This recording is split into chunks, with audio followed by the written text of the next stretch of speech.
Hey Leute und herzlich willkommen zurück zu einem weiteren Battlefield 2042 Video.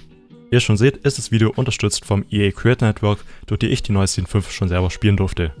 Üblich bekomme ich dafür kein Geld oder sowas und kann meine Meinung komplett frei äußern. Heute geht es natürlich um die Season 5 und zwar zeige ich euch heute, wie sich das Ganze tatsächlich so spielt, werde die Map ein bisschen reviewen und auch zeigen, wie stark oder schwach die neuen Waffen sind. Wir hatten dazu am 30. Mai am Abend eine kleine Playsession, wo wir ungefähr 2 Stunden lang die neue Karte und alle anderen neuen Inhalte spielen durften. Nach dem Test hatten wir dann auch noch die Möglichkeit, den Entwicklern direkt Fragen zu stellen und dabei sind tatsächlich auch einige ziemlich interessante Dinge rausgekommen, die wir uns dann am Ende vom Video anschauen werden, also schaut euch das Video gerne bis zum Schluss an. Im vorletzten Video hatte ich ja schon gezeigt, was alles in die Season 5 jetzt reinkommt, aber hier nochmal ganz kurz. Wir bekommen die neue Karte Reclaimed, 3 neue Waffen, einige neue Granaten und natürlich den Battle Pass. Fangen wir also erstmal mit der neuen Karte an. Die heißt wie schon gesagt Reclaimed und spielt im tschechischen Hinterland. Eine der ersten Sachen, die ja den meisten Leuten bei der Karte aufgefallen ist, dass sie ein bisschen an Zavod aus BF4 erinnert und das ist tatsächlich auch ziemlich stark der Fall. Man muss sich eigentlich nur mal das Layout anschauen in Conquest und es ist ziemlich offensichtlich, dass DICE hier Zavod als Blaupause hergenommen hat. Die Map ist insgesamt relativ linear, aber ich würde sagen ein bisschen weniger wie es zum Beispiel sowas wie Operation Underground aus BF5 oder auch zum Beispiel Spearhead. Wenn wir mal von links nach rechts durchgehen, haben wir hier im ersten Abschnitt zuerst mal die A1 und B1 Flaggen, die größtenteils aus einer hügeligen Landschaft bestehen. Bei A1 haben wir dann auch ein paar entgleiste Züge und sowas und insgesamt mehr Cover und generell einfach Map-Design, wie es auf anderen Karten.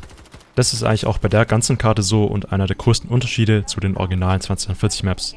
Die waren ja nämlich eher so, dass man einfach eine große Fläche hernimmt, da ein paar Flaggen draufsetzt und dazwischen ist nicht wirklich viel. Auf Reclaimed ist es vielmehr so wie früher, dass man sich wirklich von Deckung zu Deckung hangeln kann und auch weniger aus 3 Kilometer Entfernung abgeballert wird. Als nächstes sind wir dann auch schon in der Mitte der Karte bei den beiden C-Flaggen. Die sind in 2 Lagerhallen drin, die ich persönlich nicht ganz so gut designt finde wie die auf dem originalen Zavod, aber es ist auch kein allzu schlechtes Gebiet. Weiter geht es dann in Richtung D1 und E1. D1 ist so ein kleiner Bunker unter einem Berg, wo es auch nur 2 Eingänge gibt. Da gab es in unseren Runden immer ziemlich viel Clusterfuck, aber man hat tatsächlich auch die Möglichkeit, über den Berg drüber zu kommen und so ganz nice Flanks zu machen. E1 ist dann glaube ich die Flagge, die ich am wenigsten mag, weil die ist ziemlich offen und wenn da ein Tank oder sowas rumfährt oder dann auch ein Heli drüber fliegt, dann ist man da halt komplett ungeschützt und wird dann meistens ziemlich schnell gekillt auch. Apropos Fahrzeuge, auf der Karte gibt es in Conquest 2 Autos, einen Armored Transport, also einen MAV oder einen Ram oder sowas, dann eine Anti-Air, einen Tank und einen Heli. Den Jet gibt es auf der Karte nicht, aber die wären hier auch nicht so wirklich spielbar, weil die Karte viel kleiner und schmaler ist als normal.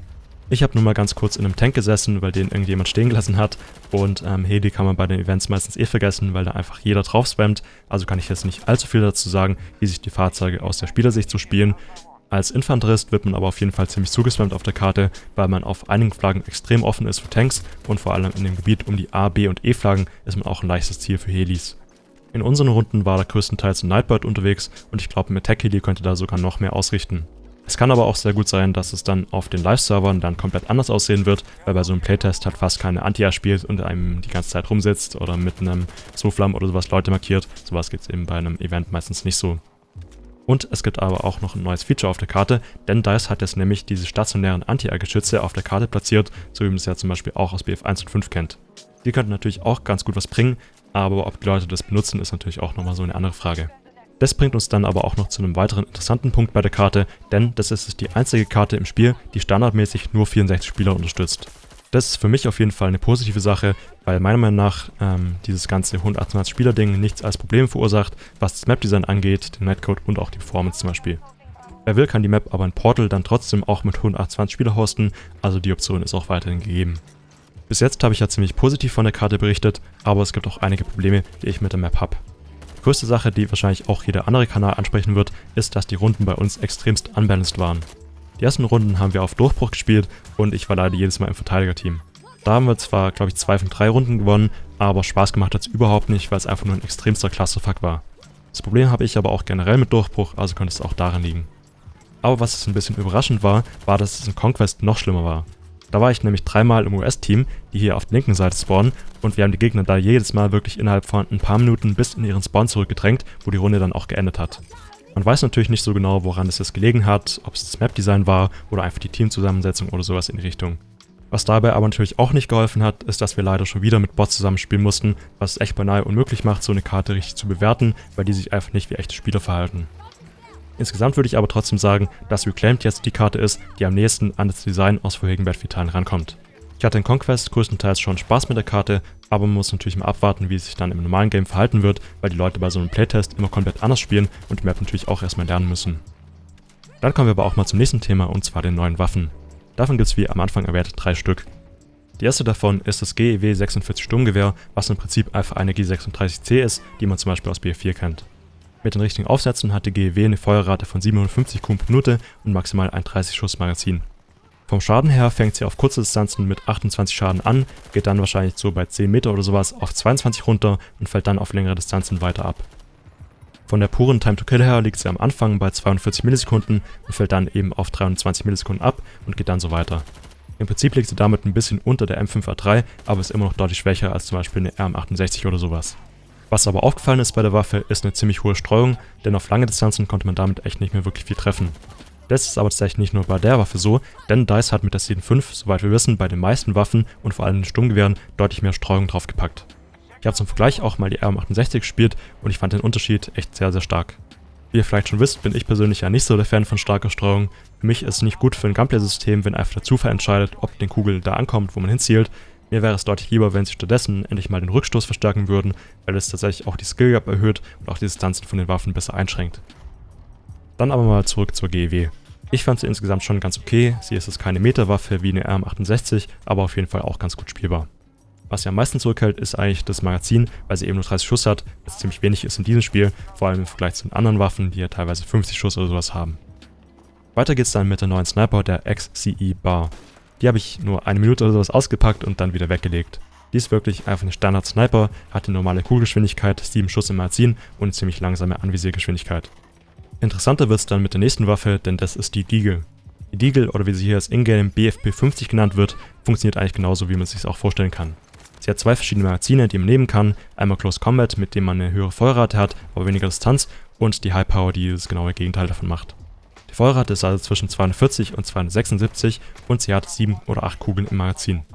Vom Schaden her macht sie auf kurze Distanzen, ich würde mal sagen vielleicht so bis 10-15 Meter oder sowas, 75 Schaden und fällt dann mit der Zeit ab, sodass man zum Beispiel auf 20-30 Meter dann noch 60 macht.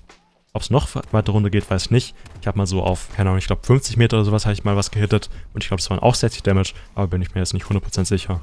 Der Schaden ist aber echt so oder so eigentlich extrem hoch, also man braucht auf die meisten Distanzen nur 2 Bodyhits für einen Kill oder auch nur einen Headshot.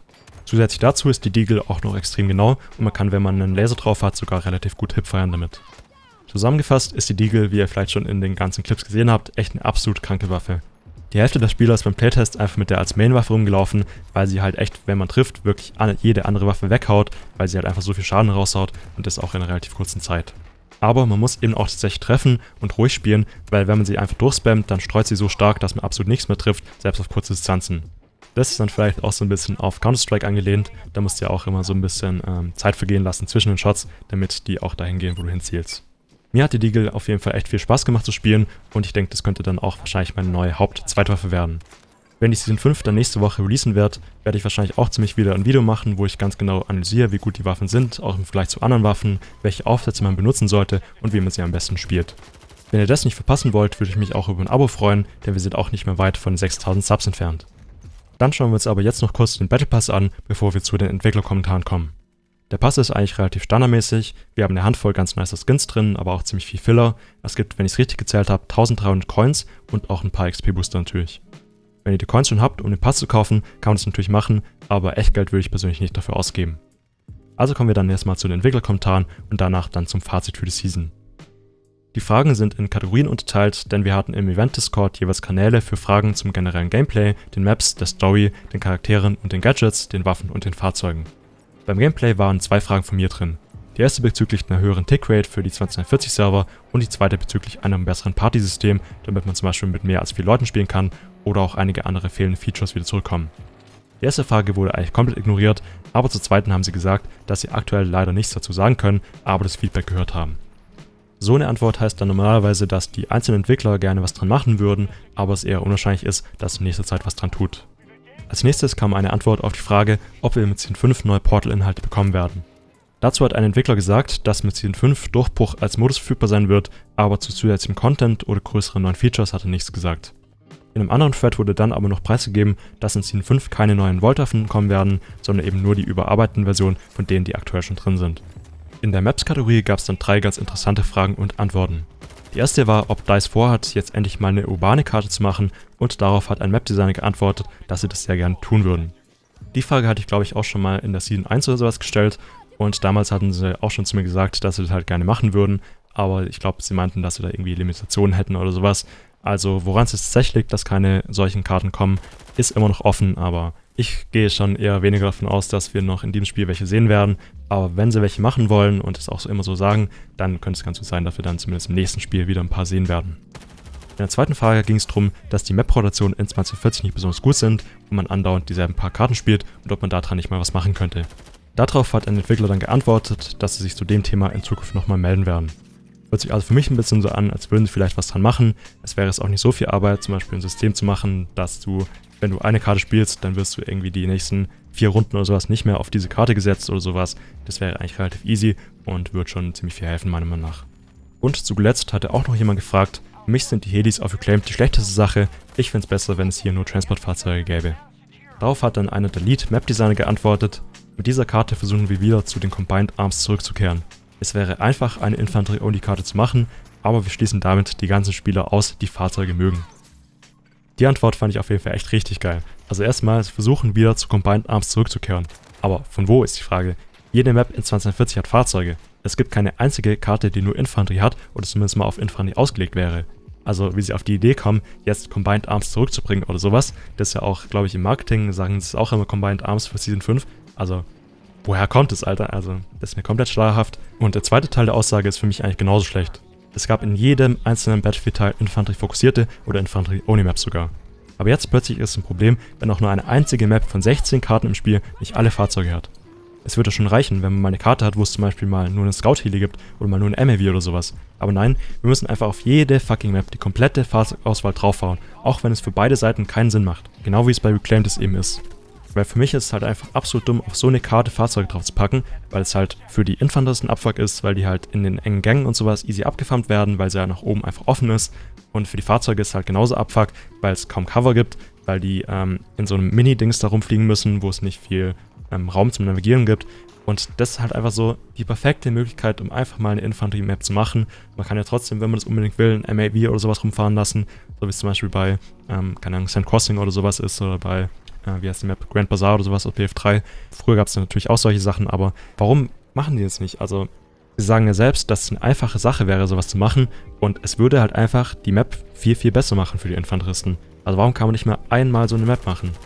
Und es ist halt einfach so, dass nicht auf jeder Map immer alles funktioniert und man braucht auch einfach mal Abwechslung in den Maps.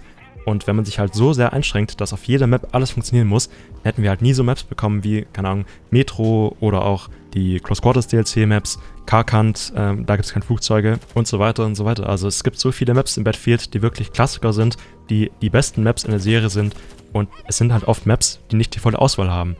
Weil wenn du bei jeder Map hingehen musst und du brauchst da einen Jet, du brauchst einen Heli, du brauchst Panzer, dann kommt halt immer das Gleiche raus. Weil du brauchst eine Map, die relativ offen ist, der Boden muss flach sein, es darf jetzt nicht große Hügel geben oder sowas, wo man nicht drüber fahren kann. Es darf keine großen Überdachungsflächen geben, weil sonst können die Helis dann keine Kills machen und so. Und man schränkt sich dadurch halt einfach so extrem ein, was das Map-Design angeht. Und dadurch behindert man halt auch diese Abwechslung, von der Battlefield eigentlich ziemlich lebt. Weil in jedem vorherigen Teil hattest du halt fahrzeugfokussierte Maps, du hattest kombinierte Maps und du hattest halt Infanteriefokussierte Maps. Und jede von diesen Maps hat ein unterschiedliches Erlebnis geboten. So, oder zum Beispiel auch, selbst wenn du jetzt verschiedene fahrzeugfokussierte Maps hattest, es gab halt welche, da gab es zum Beispiel mal nur einen Scout-Heli oder sowas, wie, keine Ahnung, auf Flood-Zone oder sowas, da gab es halt keinen Jet. Und das hat sich deswegen dann komplett anders gespielt, wie eine Karte, wo es dann alle Fahrzeuge gab. Es ist halt einfach ein Abwechslungsfaktor, es ist ein Faktor für kreatives Map-Design. Und sowas zu verlieren, nur weil man nicht die Gefühle von ein paar Fahrzeugspielern verletzen will, ist für mich einfach komplett lost. Aber mal genug zu dem Thema und wir kommen noch zum Fazit für die Season.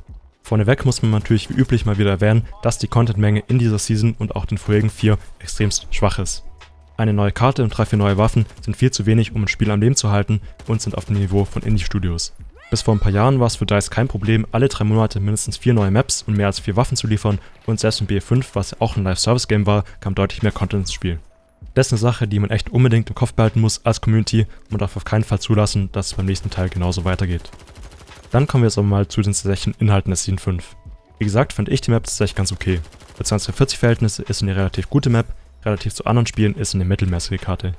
Sie wird jetzt auf jeden Fall nicht meine Lieblingskarte, aber sie ist auch keine, bei der man jetzt den Server quittet, sobald sie kommt. Bei den Waffen hätte ich mir, wie im letzten Video schon gesagt, natürlich mehr gewünscht und ich finde es auch relativ schwach, dass sie keine wirklich neuen Waffen gemacht haben. Die GEW könnte für mich noch ein paar Anpassungen brauchen, vor allem was die Munition angeht, aber ansonsten ist sie ganz okay, würde ich sagen. Die Deagle ist potenziell vielleicht schon zu stark, aber man muss da eben mal abwarten, wie es sich dann im richtigen Game verhält.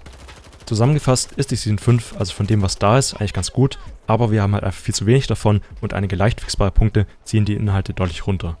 Für mich wirkt die ganze Season ein bisschen so, als hätten sie einfach den restlichen Content, den sie rumliegen hatten, zusammengekratzt und daraus eine Season gemacht. Zum Beispiel die Map, die könnte eigentlich aus einem BF4-Portal gewesen sein, wo sie halt Zavod machen wollten und es dann gescrapt haben und jetzt haben sie es wiederverwendet. Das gleiche war ja auch schon bei Flashpoint, die wurde glaube ich von Ripple Effect praktisch schon so zur Hälfte entwickelt, war als andere Map gedacht und dann ist DICE rangegangen und hat die halt einfach wiederverwendet. Und bei den beiden Waffen ist natürlich auch das gleiche, die G36C oder die Deagle, die hätten auch aus einem gescrappten BF4-Portal sein können. Und diese Sniper, die wurde ja glaube ich schon vor 1,5 Jahren oder sowas mal von Temporal gedatamined. Also ja, es deutet halt für mich alles einfach in die Richtung, dass es nicht mehr so richtig weitergeht mit dem Spiel. Und sie haben zwar gesagt, dass nach Season 5 noch irgendwas kommt, aber halt auch nicht konkret. Sie haben nicht gesagt, es kommt eine neue Season, sondern es kommt halt irgendwas und das könnte halt auch genauso gut sein wie bei BF5, dass halt am Ende nochmal ein paar Waffen kommen oder sowas, so als Final Update, aber man weiß halt nichts Genaues und das ist eigentlich für mich so das größte Problem an der Sache. Und damit war es dann aber auch mal von mir. Haut gerne eure Meinung zu der Season 5 in die Kommentare und wenn euch das Video gefallen hat, lasst ein Like da, wenn es euch cool gefallen hat und ihr keine weiteren Battle-Videos passen wollt, lasst ein Sub da und ich hoffe, wir sehen uns im nächsten Video. Bis dann. Haut rein.